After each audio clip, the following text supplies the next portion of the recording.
আসসালামু আলাইকুম। মা ছেলেদের পাকের ঘর থেকে আপনাদের জন্য রইল দোয়া এবং শুভকামনা। পোয়া পিঠা, নরম তুলতুলে পোয়া পিঠা।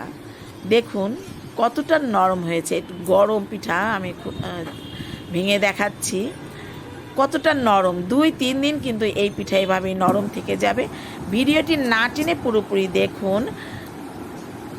যদি ভালো লাগে তাহলে অবশ্যই লাইক দিয়ে শেয়ার করে দিবেন, এটা আমার একটা রিকোয়েস্ট।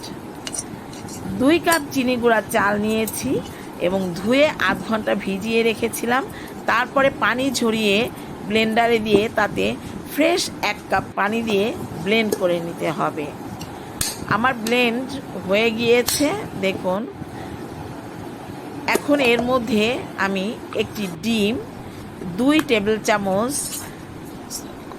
ময়দা এবং তার সাথে আমি এই যে পিঠাটা নরম হবে, সে নরম হওয়ার জন্য যে আসল যে টিপস সেটা হলো 2 টেবিল চামচ রেগুলার যে ভাত খাই আমরা, সেই ভাত 2 টেবিল চামচ ভাত দিলে এই পিঠা সবসময়ের জন্য নরম থাকবে।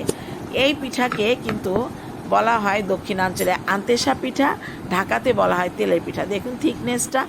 যেহেতু পোয়া পিঠা এর মধ্যে নারকেল দিতে হবে, নারকেল বাটা অনেকে কুচি করেও দিতে পারেন, ব্লেন্ড করেও দিতে পারেন।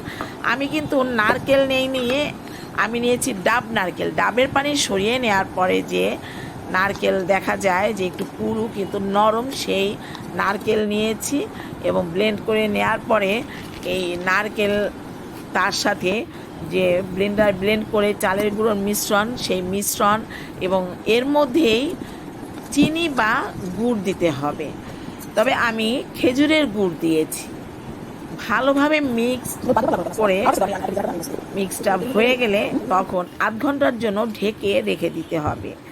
এরপরে 2 কাপ সয়াবিন তেল কড়াইয়ে দিয়ে তেল গরম হলে, তেল কিন্তু পুরোপুরি গরম হতে হবে। তারপরে চুলোর আঁচ একটু কমিয়ে দিয়ে অর্থাৎ মাঝারি করে দিয়ে পিঠা দিয়ে দিতে হবে। কিন্তু দেখুন প্রথম পিঠা দেখে মন খারাপের কিছুই নেই। এটা সবসময়ের জন্যেই কিন্তু কড়াইয়ের নিচে লেগে যেতে চায় এবং খুঁচিয়ে খুঁচিয়ে তুলে ফেলতে হয়।